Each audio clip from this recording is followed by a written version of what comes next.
La revue des troupes, c'est l'une des étapes incontournables pour le maire de Beauvais. Pour lui, le marathon des vœux a commencé le 1er janvier avec la visite de la maternité. Suivent une bonne dizaine de cérémonies officielles comme celle-ci, avec les pompiers, le personnel municipal, les chauffeurs de bus, les associations, les employés de l'hôpital, sans oublier les 5 repas avec les anciens des maisons de retraite. Au nom de la tradition républicaine, en janvier, le maire distribue plusieurs milliers de poignées de main. Je crois que c'est une tradition républicaine qu'il faut conserver. Je crois qu'elle est utile pour les élus, elle est utile aussi pour nos concitoyens. Je pense que si on venait tout d'un coup à la faire disparaître, je crois qu'il y aurait un grand vide au niveau de l'année, un grand vide au niveau des cœurs. Le champagne du début d'année est un passage obligé de la démocratie locale, un exercice de relations publiques important, surtout à 1 an et demi des élections municipales. Autre dépense inévitable, les cartes de vœux. Plus de 30 000 ont été imprimées cette année, 26 000 ont été distribuées dans les boîtes des administrés, le reste étant destiné aux divers institutionnels. Une facture totale de 110 000 francs, soit 2 francs par habitant. En retour, le maire recevra un bon millier de cartes plus ou moins jolies.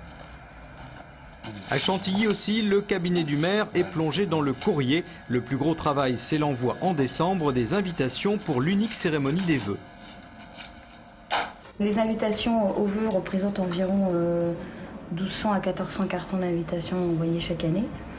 Donc sur une population de 11 000 habitants, c'est pas mal quand même. Ça permet surtout quand même de montrer que l'institution, dans notre cas, dans la ville de Chantilly, existe, remercie ceux qui l'ont aidé durant l'année, remercie éventuellement ceux qui l'aideront l'année suivante. Enfin bon, ça fait qu'on existe dans un réseau. C'est bien on agit que si on a comme ça ici ou là beaucoup de gens qui reconnaissent votre action. La moitié des personnes invitées s'est déplacée pour écouter le traditionnel discours du maire, un exercice politique au cours duquel l'élu doit dresser son bilan et annoncer ses projets avec le sourire. C'est un sujet très à la mode, mais c'est un sujet très important.